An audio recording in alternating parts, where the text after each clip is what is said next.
terceiro ano.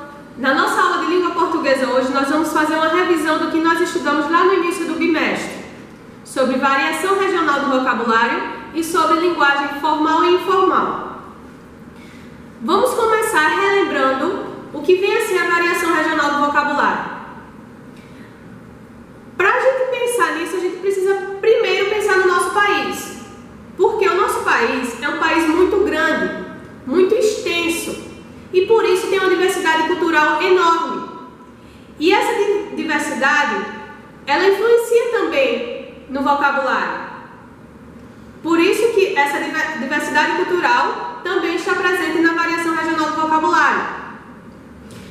Outra questão muito importante é que muitos brasileiros migram de um estado para o outro, proporcionando a difusão cultural, difusão das culturas e disseminando uma variedade de extensões regionais. Essa variedade regional é um traço da riqueza cultural do povo brasileiro, tá? Enquanto algumas pessoas até discriminam, isso não é motivo de discriminação, isso, pelo contrário, isso mostra a riqueza cultural do nosso país. Um país muito rico de cultura, tanto a gente fala muito das danças, das comidas, das tradições, mas na linguagem também.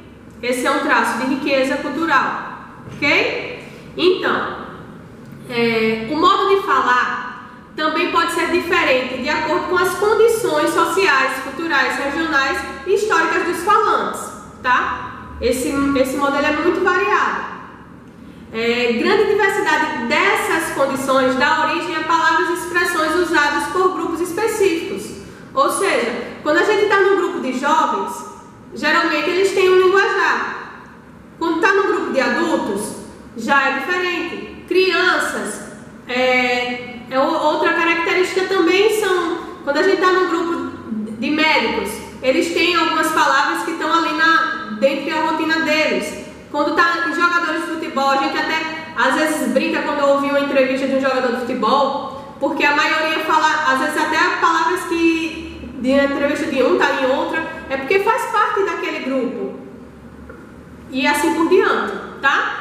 E isso tem um objetivo também, eles não falam assim, eles têm o objetivo de estabelecer um código de comunicação distinto entre outros grupos, tá? Essa é uma característica desse vocabulário. E essas variações podem abranger desde a pronúncia de palavras até a construção de frases.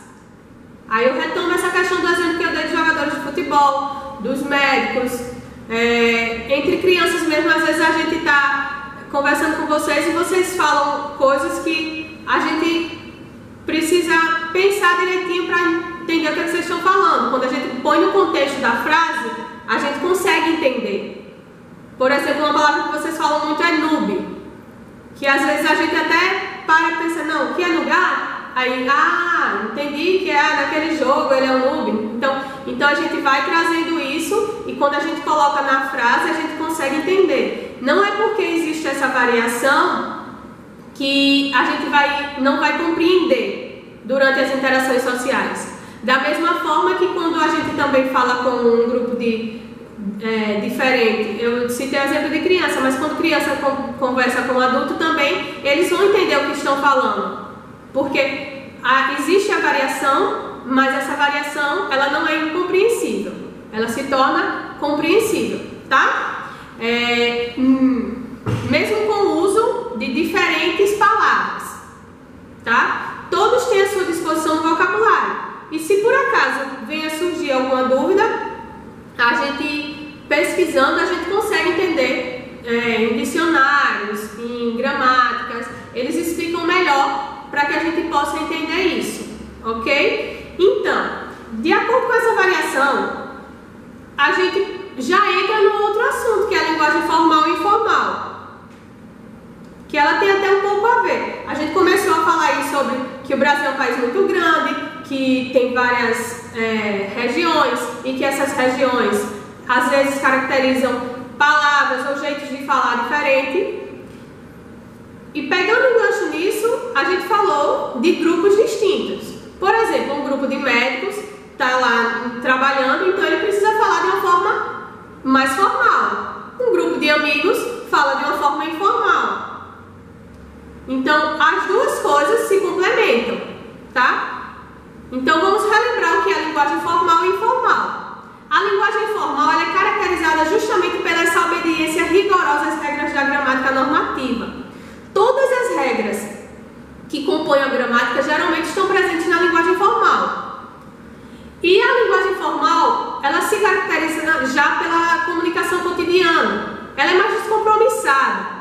Ela não se prende a esses preceitos da gramática normativa, mas ela não deixa de ser estruturada pela gramática da língua portuguesa.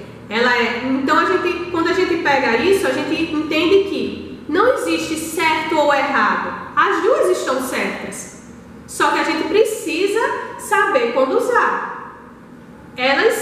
As duas estão certas quando comunicada de forma eficiente, quando ela é adequada para aquele momento. Ok? Então vamos dar exemplos de uso. A linguagem formal é usada mais em documentos oficiais e para se comunicar com autoridades, além também de cartas endereçadas a pessoas que a gente não tem muita intimidade. Então a gente precisa falar de uma forma mais formal. A linguagem formal ela já é usada em conversas cotidianas por amigos, familiares, em casos de pessoas que têm mais intimidade. E nesses casos também já são usadas gírias e expressões populares, coisas que na linguagem formal não é.